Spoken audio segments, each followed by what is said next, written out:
Hey there, cats and kitties. I am the Blues Man, Johnny Blues, and with this video, I'll be discussing my thoughts on episode 23 of the anime series Shokugeki no Soma. And I gotta say, there were some chief surprises in this episode as far as who is accruing the high points. By the end of this episode, you got some people tied and, neck and neck and everything like that. And coming off of the previous episode where we saw that this, Natsumi Sendawara, sort of the centerpiece of the judges panel, is giving 0 scores. She is being completely and utterly unmoved by any of the dishes that they're debuting in this Group A format. And this episode is quite the opposite. She has her world rocked multiple times. I think it's going to be the most nude character you're going to see in the DVD release when you see the uncensored format. You're going to see all angles of Natsumi because she's just food-gasming out her ass. Every one of these dishes, it was really surprising. Some of the characters coming to the fore in this episode, and to have these characters that are surprises to begin with the dishes they prepare, then to be by the final score by the end of the episode with still like Soma and Akira yet to be judged, to be neck and neck with some of these other characters. It's very intriguing to me. We start right out of the gate with Nakiri Ellis's assistant, air quotes, Ryu, and he is almost like a complete airhead moron just as his normal self. And he creates this dish, he puts on his bandana, and all of a sudden he's like uber juiced psychotic, and it's lobster and, rice and all this kind of stuff. And you got them slurping down the innards of the lobster, and I'm sitting back and I'm like, part of me thinks that sounds interesting and I might want to try it, but at the same time it's like, I don't know. I don't know, it might not sit well with me. But of course the judges panel and Natsumi, respectfully the most out of them all, they're just juicing over it. They're completely blown away. He ends up having that, little stoppers with the cognac in it and everything like that. Of course, having to flavor it up with some kind of alcohol base, liquid or whatever, flavor enhancer, whatever you want to call it. And it just blows them away. And he walks away with 93 points. He's the guy to beat even by the end of the episode, even with everyone scoring as highly as they do. But talk about surprises. Mito was in there, and I was really hoping she would score highly because I'd like to see her moving on. She's one of my favorite characters with the prowess of the knife and the emphasis on her having that history and, the hands-on approach with the meat and everything.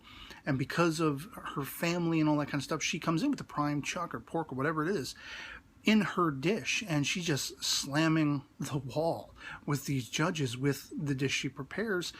And yet she's matched by the end of the episode by Ryoko from Polar Star. This background character we really haven't had any sort of emphasis on.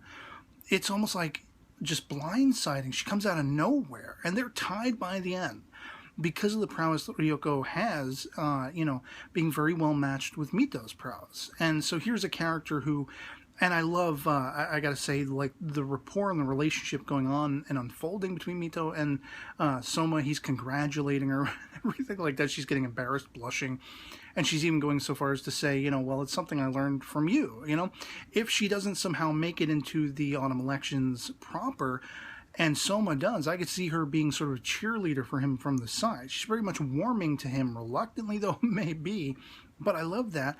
But again, just the sheer shock value of, well, she's a known character. She's a character we've been following. She's one that she really stands out. I really, dig that character and that adversarial quality between she and Soma, and even sort of the jealousy that kind of crops up between her and Megumi and her and Soma's old high school chum, episodes back now. But Ryoko, we really have had little to any sort of focus on, and they're well matched by the end of the episode. Similarly, is it, Marui, who is, they actually even say in this episode, you hear somebody from the crowd, oh, that's the kid who was, practically dying the whole time they were at camp. That's about all I know about this guy throughout the course of the series. He rises to the freaking challenge, He's got, what is it, Ibusaki or whatever. They're well matched by the end, with 88 points each. And it's like, what? Here's this kid, he's the glasses wearing dead kid all throughout the show, and all of a sudden, boom, mic drop, but still not enough to not have them both be tied, Ibusaki and Marui being tied with 88 points. And you're left with this, once again, just almost grating cliffhanger, because they spend all the time talking about the dishes. I know that's really intriguing, the recipes and the unique ways and unique spins they got the recipes together, all of the ingredients, what they did for their curry dishes. But it's like, come on already. I want to know how this is going to play out. I want to know who's moving on. Of course, there will be like a sort of death match round where if there are still ties by the end, then the judges will have to sort of speak as a conglomerate. And I think they were implying Arena and maybe the Elite 10 would have to be involved as well in making that decision, making that call. Who does move on? What foursome will move on in the end? But the big sort of to-do post-credits is, Akira coming up, stepping up to the plate, and he's got this little, it's supposed to be like a fish head, something or other, but instead he's got what looks like almost a, muffin or something, and it's got like a flaky crust shell, and they, are supposed to break into it, and it erupts. Of course it does. It erupts with the aroma, the aromatic nature of his recipe, whatever he's put together, and this is his strongest point. We sort of call back and we see June first encountering him, I guess. I think it was probably their first encounter, very similarly as we see Ryu and Alice's first encounter in flashback as well. And just to get an idea of what their background is to a point. And I found that interesting, but it's like, uh-oh. Because I love, again, the antagonistic relationship. Very much in the OPD, you see that one-on-one antagonistic encounter between Soma and Akira, and that's what's going on here, because both of them have thought ahead of time, I'm going to make a dish for that guy, too. Not just the judges, I'm going to make one for him. I'm going to show him, And it's just like, what's going to happen? And I hate one episode left. That's all we got. As far as what we know now, as of the time of this recording, one episode left. I'm going to be sorely tempted to dip into the manga because I want to know what the hell happens next. I'm really hoping we get a season 2, though. That's my preference. I'd really like to watch the continuation unfold rather than suddenly start reading it. And because I feel like this anime has just been over the top. When you get to the foodgasm sort of dream sequence visions and everything, they are over the top. They are hilarious, balls to the wall.